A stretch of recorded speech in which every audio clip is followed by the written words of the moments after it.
Now, earlier today, the singer representing the UK at this year's Eurovision Song Contest was announced, and we're very excited that he's joined us for his very first television interview and exclusive performance of his Eurovision song. Please welcome Sam Ryder. Hey. Thank you so much. Welcome, Sam. Incredible. 12 million followers on TikTok. Many joining you during lockdown to watch your amazing cover versions. Even caught the eye of a superstar, Alicia Keys. Have a look. Yeah, it was amazing. Yeah. Want everything, but everything means nothing if I ain't got you. Sing it. Oh my gosh. That is a falsetto to be proud of. Barry Gibb would be proud of that. That's amazing. Thank you so much. Incredible. So how have you gone from making TikTok videos to representing your country at Europe? I have no idea. All I know is in January I got a phone call from my record label saying, hey, can you meet us at this cafe at this time and bring an open mind? Right. So I met, and this cafe ended up looking like, you know, The Apprentice, when like a team loses and they go to that sort of kind of like the defeated cafe. We were sitting in there and they sort of put Eurovision on the table. And I've been a Eurovision fan for, I mean, since I was a kid. And but there's obviously a kind of a stigma attached in the UK to it. But it was really important for me to not let that fear of the stigma get in the way of just being a part of something that I love with all my heart, you know? And yeah, what an honour. I'm so stoked. Well, the chosen song is called Spaceman, and you recorded a performance exclusively for us. Now, tell us a bit about the song and what's the inspiration then behind it? I wrote this song with a couple of really, really close friends of mine a year ago, and it was kind of one of those moments where, and Ronan, you probably understand this, like you're writing a song, like an idea will sort of float in the room and you're either there to catch it or you kind of miss it.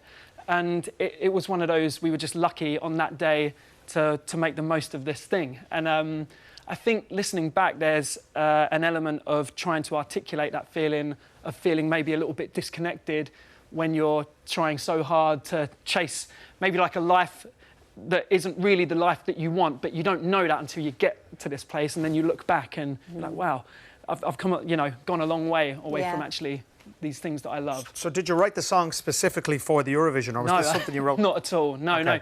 But anyone that knows me knows I overthink absolutely everything. So like, but this, I sat on this song essentially for the last year. I always wanted to release it. It was my favourite song that I'd been a part of, and I'd always think, actually, no, I'm not going to put it out yet. Just always kind of overthinking, maybe just afraid for it to kind of fail, I guess. Yeah. And but maybe for the first time, I have someone like to thank that I overthought this one, because it's the perfect song, I think, for this moment. And yeah, I'm glad that it was still in the catalogue to bring out for this opportunity. It's had a lot of radio play. Lots of people have been listening to it today. Is it quite nice to have it out there already, so there's no big build-up to, you know, the entry? I think I really wanted it to have its own little life before it was announced as... because Eurovision is so... It's mammothly gigantic, isn't it, this whole thing? And that can be a little bit, maybe at risk of psyching you out. So to have it just sort of doing its little thing, being played on the radio a couple of times was just amazing for me, kind of like a slow burn into it. So you said earlier on you've always loved Eurovision. You've been a fan your whole life. Yeah. I mean, you can't be. It's so good. Yeah, it's incredible. I mean, it's like you say, it's a juggernaut of a show. Over 300 million people watch Eurovision across the world. It's incredible, and well done, you know. Thank you. I really appreciate it. Thank you so much. Oh, we wish you all the best. Gosh, it's a pleasure. It's really nice that you've done your first interview with us, because I bet we're going to see you on everything very shortly. Well, like, just this show is just so lovely. Even like just sitting out in the lobby before coming on, it's such a lovely energy and atmosphere, and for, you know, it's nerve-wracking to be on telly for the first time ever, and so for it to be the show is really cool. And like, sit next to you, man, it's just you're doing all right, my friend. Brilliant job. My granddad's watching, so big up, Granddad.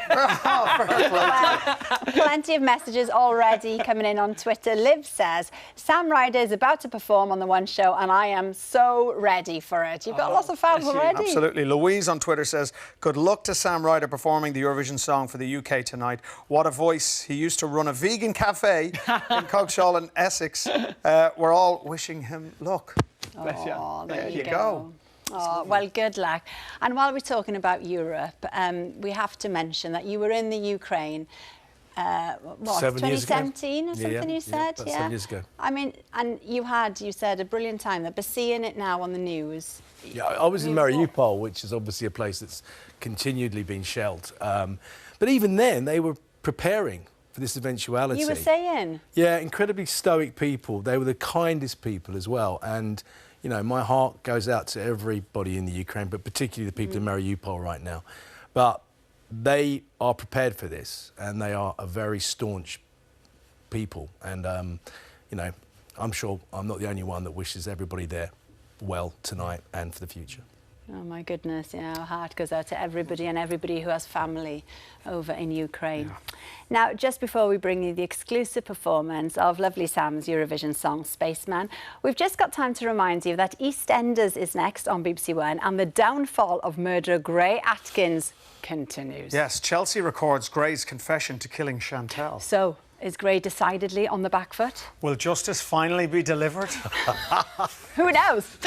Thank you to all our guests. And don't forget, if you'd like to support the One Show's Red Nose and Spoon Race for Comic Relief, all the information you need is online at bbc.co.uk/rednoseday. Yes, we'll be back tomorrow with Brian Adams. But now to play us out is it's Sam with the UK's Eurovision entry. Here he is, it's Spaceman. If I was an astronaut, I'd be floating in midair, and a broken heart would just belong to someone else down there. I would be the center of my lonely universe, but I'm only human, and I'm crashing down to earth. I'm up in space.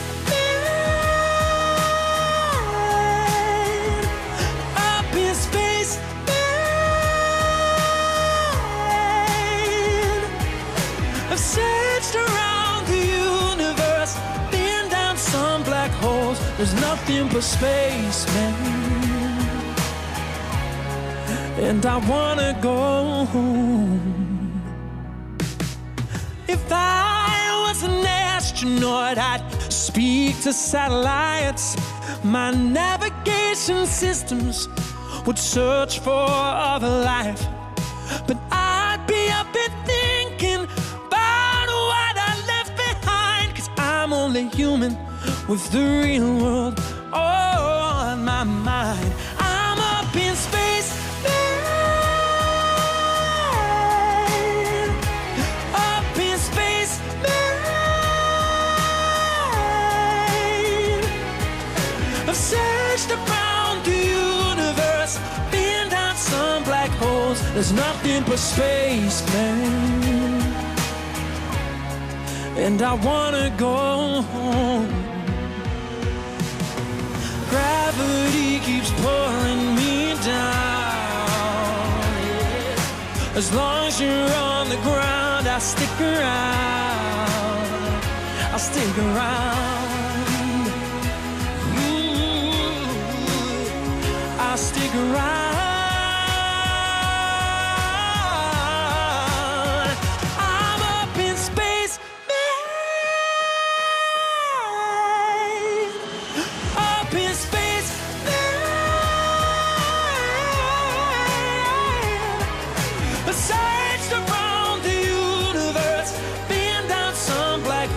There's nothing but space, man. No, I'm in the wrong place, man. I've searched around the universe, been down some black holes, nothing but space, man. And I wanna go home.